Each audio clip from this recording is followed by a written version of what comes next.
നമസ്കാരം. ആഗസ്റ്റ് 15 ഇന്ത്യയുടെ സ്വാതന്ത്ര്യ ദിനമാണ്. സ്വാതന്ത്ര്യ ദിനാചരണങ്ങളിലൊക്കെ തന്നെ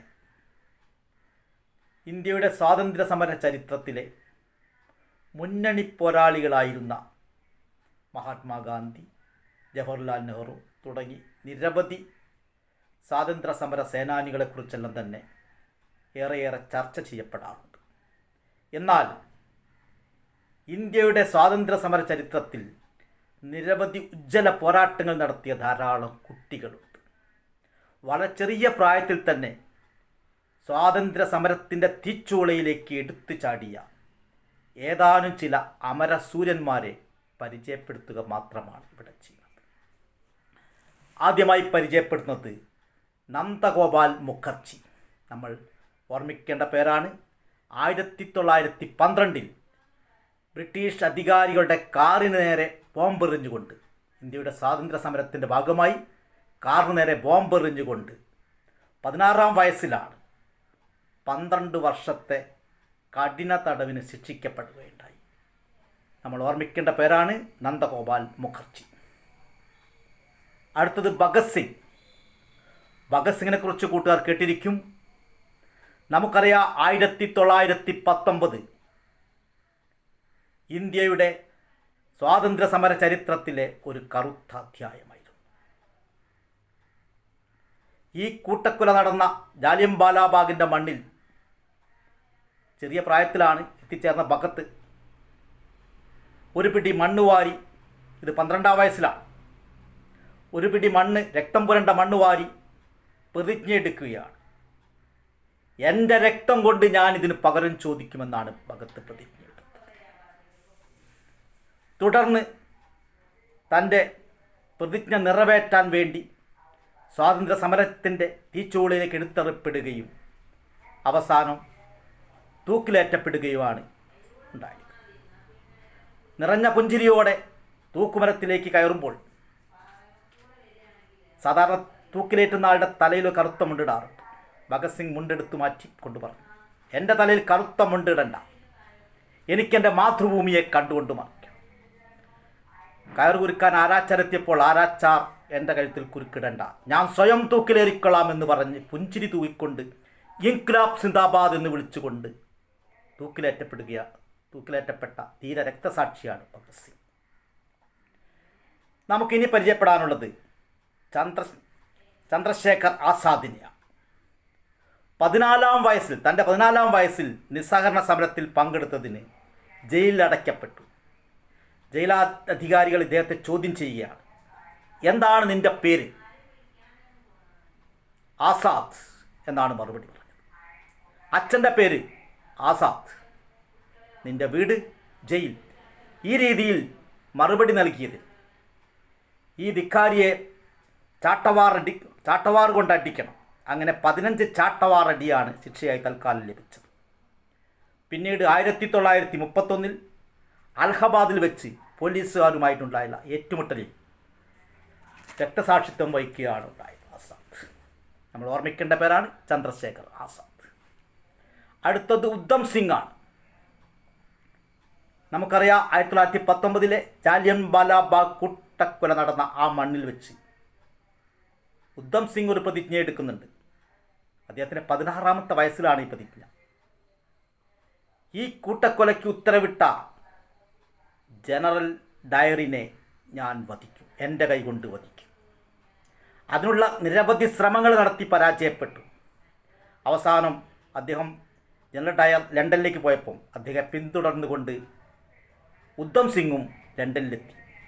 അവിടെ വെച്ച് ബുക്സ്റ്റൺ ഹാളിൽ വെച്ച് ചെറുപ്പത്തിലെടുത്ത തൻ്റെ പ്രതിജ്ഞ നിറവേറ്റപ്പെടുകയാണ് ഉണ്ടായത്.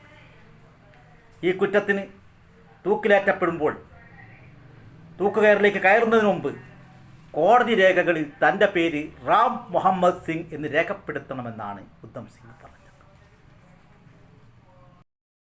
ഇന്ത്യയുടെ സ്വാതന്ത്ര്യ സമര ചരിത്രത്തിൽ നിരവധി പെൺകുട്ടികളും പങ്കാളികളായിട്ടുണ്ട്. ബംഗാളി പെൺകുട്ടികളായ സുനിത ചൗധരിയും ശാന്തി ഘോഷും ചില ഉദാഹരണങ്ങൾ മാത്രമാണ്. ഞങ്ങളുടെ പ്രിയപ്പെട്ട ഭഗത് സിംഗിനെ വധിക്കാൻ ഉത്തരവിട്ട ജഡ്ജിയെ ഞങ്ങൾ വധിക്കുമെന്ന് ഈ പെൺകുട്ടികൾ തീരുമാനമെടുക്കും.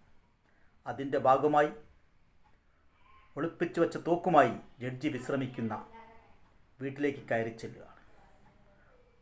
പാറാവുകാരൻ തടയുന്നു. അദ്ദേഹത്തോട് പറഞ്ഞത്, ഞങ്ങൾക്ക് ജഡ്ജിയെ ഒന്ന് കാണണം. എന്തിനാ?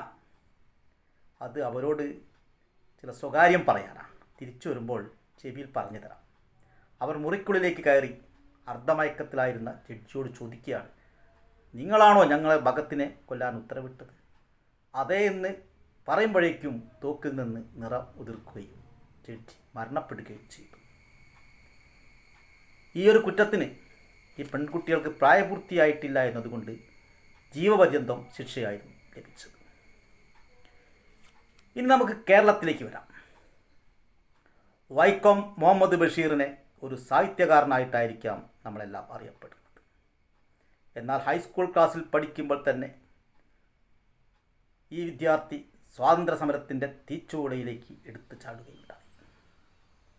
നമുക്കറിയാം, 1930 ഇന്ത്യൻ സ്വാതന്ത്ര്യ സമര ചരിത്രത്തിലെ ത്യാഗോജ്ജലമായ അധ്യായമായിരുന്നു. കോഴിക്കോട്ട് വെച്ച് നടന്ന ഉപ്പു സത്യാഗ്രഹത്തിൽ ബഷീർ പങ്കെടുക്കുകയുണ്ടായി. ജയിൽവാസവും അനുഭവിച്ചു. കൂടാതെ നിരവധി സ്വാതന്ത്ര്യ സമര പരിപാടികളിലും വൈക്കം മുഹമ്മദ് ബഷീർ വിദ്യാർത്ഥിയായിരിക്കെ തന്നെ പങ്കെടുത്തിട്ടുണ്ട്. ഓർമ്മിക്കേണ്ടതാണ്. ഇ.കെ. നായനാർ, കേരളത്തിൻ്റെ മുമ്പത്തെ മുഖ്യമന്ത്രിയായിരുന്ന ഇ.കെ. നായനാർ 1938 ബാലസംഘം സംഘടനയ്ക്ക് രൂപപ്പെടുത്തു കല്യാശ്ശേരിയിൽ വെച്ചാണ്. അന്ന് നായനാരും കൂട്ടുകാരും ചെയ്തിരുന്ന പ്രധാനപ്പെട്ട ഒരു ഉത്തരവാദിത്വം ഒളിവിൽ കഴിയുന്ന സ്വാതന്ത്ര്യ സമര സേനാനികൾക്ക് രഹസ്യമായി ഭക്ഷണം എത്തിച്ചു കൊടുക്കുകയും പുറമെന്നുള്ള സന്ദേശങ്ങൾ രഹസ്യമായി അവർക്ക് എത്തിച്ചു കൊടുക്കുക എന്നുള്ളതായിരുന്നു. ഈ രീതിയിൽ നായനാരും സ്വാതന്ത്ര്യ സമരത്തിൽ നിരവധി തവണ പങ്കെടുത്തിട്ടുണ്ട്. നമുക്കിനി ജയലക്ഷ്മി എന്ന പെൺകുട്ടിയെ പരിചയപ്പെടാം. ചാലപ്പുറം ഗവൺമെൻറ് ഗേൾസ് ഹൈസ്കൂളിൽ 9ാം ക്ലാസ് വിദ്യാർത്ഥിനിയാണ് ജയലക്ഷ്മി. കുട്ടിമാളു അമ്മയെ അറസ്റ്റ് ചെയ്ത് ജയിലിലാക്കി എന്ന വിവരം ജയലക്ഷ്മി അറിയുന്നു. ജയലക്ഷ്മി കൂട്ടുകാരോട് പറയാണ്, നമുക്കിന്ന് ക്ലാസ്സിൽ കയറണ്ട, കുട്ടിമാളു അമ്മയെ മോചിപ്പിക്കണം. നമുക്ക് എന്താ ചെയ്യാൻ കഴിയുക? കൂട്ടുകാരോട് ചോദിച്ചു. നമുക്കാണ് ചെയ്യാൻ കഴിയുക. നിശ്ചയദാർഢ്യത്തോടെ അവർ മറുപടി പറഞ്ഞു. ഏതാനും കുട്ടികളെ കൂട്ടി ജില്ലാ ജയിലിലേക്ക് മാർച്ച് ചെയ്തു. ജില്ലാ ജയിലിന് മുമ്പിൽ ജയലക്ഷ്മിയും കൂട്ടുകാരും സത്യാഗ്രഹമിരുന്നു.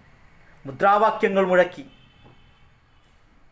ബലം പ്രയോഗിച്ച് നീക്കം ചെയ്യാൻ ശ്രമിച്ചെങ്കിലും അധികാരികൾ പരാജയപ്പെടുകയാണ് ഉണ്ടായത്. ജയലക്ഷ്മിയുടെ നിശ്ചയദാർഢ്യത്തിനു മുമ്പിൽ അധികാരികൾ മുട്ടുമടക്കി കുട്ടിമാളു അമ്മയെ ജയിലിൽ നിന്ന് മോചിപ്പിക്കുകയുണ്ടായി. ഇങ്ങനെ നിരവധി കുട്ടികൾ സ്വാതന്ത്ര്യ സമരത്തിൻ്റെ തീച്ചൂളയിലേക്ക് എടുത്തു ചാടിയിട്ടുണ്ട്. ഒരുപാട് പേരുകൾ ഇനിയും പറയാൻ വിട്ടുപോയിട്ടുണ്ട്, ക്ഷമിക്കണം. ഇവരുടെ എല്ലാം തന്നെ ഉജ്ജ്വലമായ സ്മരണയ്ക്ക് മുമ്പിൽ ഈ ലഘു വീഡിയോ സമർപ്പിച്ചുകൊണ്ട് നിർത്തുന്നു. നന്ദി, നമസ്കാരം.